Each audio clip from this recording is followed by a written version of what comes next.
أعوذ بالله من الشيطان الرجيم. بسم الله الرحمن الرحيم.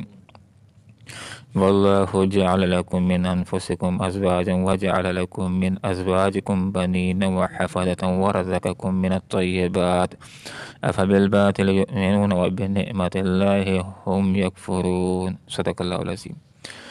سبحانك لا علم لنا إلا ما علمتنا إنك أنت العليم الحكيم. واللہ اور اللہ تعالیٰ نے جعلا بنایا لکم تمہارے لیے من انفسکم تمہاری جنسوں سے ازواجا بیویاں وجعلا اور بنائیں لکم تمہارے لیے من ازواجکم تمہاری بیویوں سے بنینا بیٹے وحفدہ اور پوتے ورزقکم اور کھانے کو دیں تم کو من الطیبات پاکیزہ چیزیں افبالباطل تو کیا پھر یہ لوگ باطل پر یؤمنون ایمان لاتے ہیں وبنعمت اللہ اور اللہ کی نعمتوں کا ہم یکفرون یہ انکار کرتے ہیں۔ 3 چیزوں کے ساتھ قرآن کے اندر سکون، راحت، چین اور آرام کا تذکرہ کیا گیا ہے۔ اس میں سے ایک زوجہ ہے کہ یہ شوہر کے لیے راحت کا، سکون کا اور چین کا سامان ہوتی ہے، لیکن وہ عورت کہ جو امرأۃ صالحۃ ہو، نیک ہو، اللہ رب العالمین سے ڈرنے والی ہو۔ اس لیے آپ صلی اللہ علیہ وسلم نے ہمیں یہ ہدایت کی ہے، ارشاد فرمایا ہے کہ عورتوں کے ساتھ 4 وجہوں سے شادی کی جاتی ہے: اس کے حسب نسب کی وجہ سے، اس کے حسن کی وجہ سے، اس کے مال کی وجہ سے اور اس کی دینداری کی وجہ سے۔ تو فرمایا تم دین والی کو ترجیح دو۔ تو جو آدمی با اخلاق عورت کو، دین والی عورت کو ترجیح دے گا، اس سے اس کو برکت حاصل ہوگی، خیر حاصل ہوگی۔ تو یہ نیک زوجہ بھی انسان کے لیے راحت کا، سکون کا سامان ہوتی ہے کہ انسان جب باہر سے تھکا ماندہ گھر کے اندر آتا ہے، نیک عورت جب اچھے انداز کے اندر اس کا استقبال کرتی ہے، اس کو چائے پانی پیش کرتی ہے، اچھے انداز کے اندر اس کے ساتھ گفتگو کرتی ہے، تو شوہر کی ساری تھکن دور ہو جاتی ہے۔ اور دوسری چیز جس کے ساتھ سکون کا تذکرہ قرآن کے اندر کیا گیا ہے وہ رات ہے، کہ جس وقت دن ہوتا ہے آدمی محنت کرتا ہے، کام کاج کرتا ہے، تھک جاتا ہے، اس کو چین اور راحت کی ضرورت ہوتی ہے۔ رات آ جاتی ہے جس کے اندر وہ آرام کرتا ہے، اس کی ساری تھکن دور ہو جاتی ہے۔ یہ رات بھی انسان کے لیے راحت کا اور سکون کا سامان لے کر کے آتی ہے۔ اور تیسری چیز کہ جو انسان کے لیے راحت کا، سکون کا، چین کا سامان ہے وہ نیند ہے، کہ جس وقت انسان تھکا ہوتا ہے اس کو نیند آ جاتی ہے، نیند کے بعد وہ تر و تازہ ہو جاتا ہے اور اگلے دن کی سرگرمیوں کو کرنے کے لیے چاقو چوبند ہو جاتا ہے۔ اب ایک ایسا آدمی جس کو گھر بھی میسر ہے، اس کو رات بھی میسر آ جائے اور اس کے پاس خدمت کرنے والی زوجہ بھی ہو اور چین کے ساتھ اس کو نیند بھی آ جائے، تو اس کے پاس یہ بہت بڑی نعمتیں ہیں۔ اس کے اوپر اللہ رب العالمین کا جتنا بھی شکر ادا کیا جائے اتنا کم ہوگا۔ اور فرمایا وجعلا بنائے لکم تمہارے لیے من ازواجکم تمہاری بیویوں سے بنینا بیٹے۔ تو یہ نیک زوجہ خود ایک نعمت ہے، جس طرح کہ ایک حدیث کا یہ مفہوم ہے۔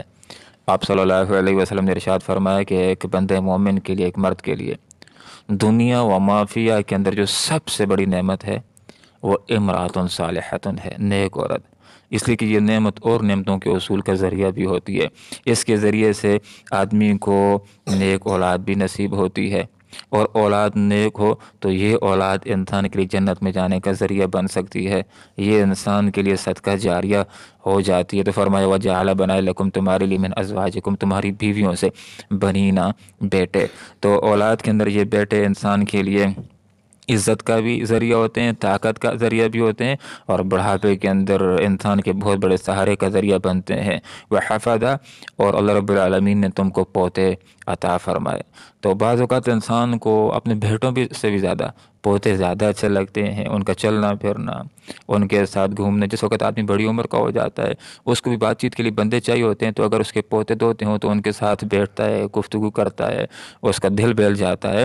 تو فرمایا اللہ رب العالمین نے تم کو بیویاں دیں، اللہ رب العالمین نے تم کو بیویوں سے بیٹے دیے، اور پوتے بھی اللہ رب العالمین نے عطا کیے، اور اللہ تعالیٰ نے تم کو کھانے کے لیے پاکیزہ چیزیں دیں۔ جو بھی چیز حلال ہے وہ پاکیزہ ہے، اور جس چیز کو اللہ رب العالمین نے حرام کیا ہے وہ ساری کی ساری گندی چیزیں ہیں، خبیث چیزیں ہیں، ان کو کھانے سے صحت بھی خراب ہوتی۔ شریعت کے اندر یہ اصول ہے، یہ ضابطہ ہے کہ ساری چیزیں حلال ہیں سوائے ان کے جن کو اللہ تعالیٰ نے حرام کہہ دیا ہے۔ گویا کہ حلت کا جو دائرہ ہے وہ وسیع ہے، تو شریعت نے ایسے نہیں بتلا دیا کہ یہ چیزیں حلال ہیں باقی ساری حرام، ایسا نہیں ہے، بلکہ شریعت کا انداز ایک اور ہے، وہ یہ ہے کہ گن کر کے بتلا دیا یہ حرام ہے، یہ حرام ہے، یہ حرام ہے۔ اس کے علاوہ جس کو حرام نہیں کہا وہ سارے کا سارا حلال ہے، اور جو چیزیں بھی حلال ہیں وہ طیب ہیں، اس کو کھانے سے انسان کی صحت کے اندر بھی اضافہ ہوتا ہے۔ تو یہاں پر فرما دیا کہ اللہ رب العالمین نے تم کو کھانے کے لیے پاکیزہ چیزیں عطا کی ہیں، لہذا پاک چیزوں کو حلال طریقے سے، جائز طریقے سے حاصل کرو، اور ان کو استعمال کرو، اور اللہ رب العالمین کا شکر ادا کرو۔